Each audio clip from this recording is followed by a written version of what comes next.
This is Luminol. Now, many of you true crime fans are probably familiar with Luminol and what it does, but if you're not, it is a chemical that is often most famously used for finding blood at crime scenes.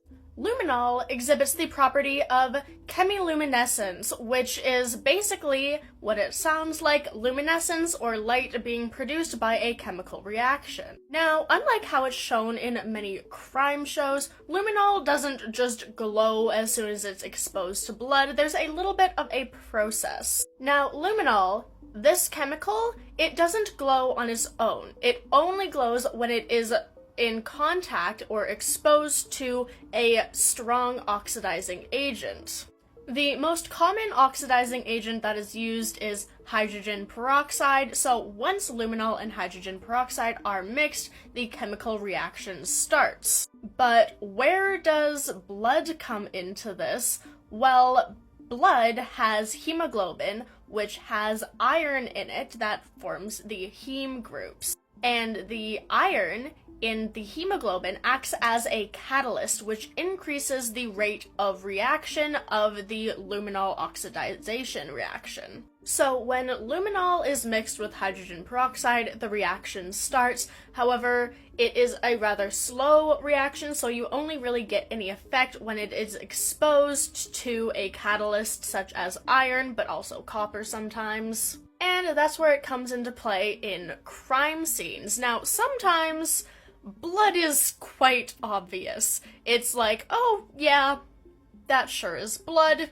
But sometimes it's been cleaned up or it's dried and you're not entirely sure what it is. It might be blood, but it also might be something else. So that is where luminol is used in cases where there might be blood, but we're not entirely sure yet. In that situation, the luminol hydrogen peroxide or other oxidizer mix is sprayed on that crime scene, and if there is blood, the iron will interact with the luminol solution and increase the rate of reaction so that bright blue glow is produced, and then people can be like, yep, that sure is blood. Now, the benefits of using luminol in investigations are that it can easily identify, yep, this sure is blood quite quickly, and can be used even when blood is cleaned up from the area or there's only teeny tiny amounts that may have otherwise gone unnoticed had there not been that blue glow sprayed everywhere. However, there are also drawbacks to using luminol.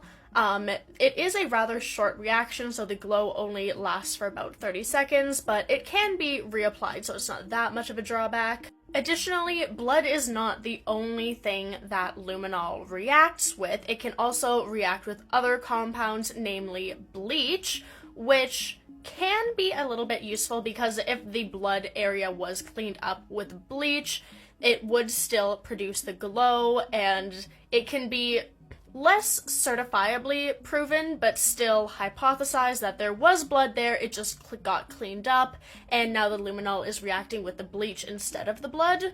However, it can also react with things such as horseradish, weirdly enough, fecal matter, which, wonderful, and cigarette smoke. So if the area had a heavy smoker in it, that could mess with the results from luminol, and basically any other iron or copper containing compounds are susceptible to react with this luminol solution.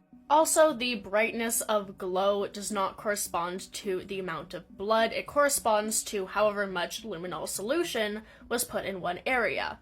More blood doesn't mean brighter glow, but more luminol means brighter glow, so you can't really determine how much blood was in any specific area. It also does have other uses not in crime scene investigations. It is used in, like, scientific studies and, like, protein assays. It can be used in, like, cellular biology to detect specific compounds and specific assays, but what it's most famous for is the crime scenes.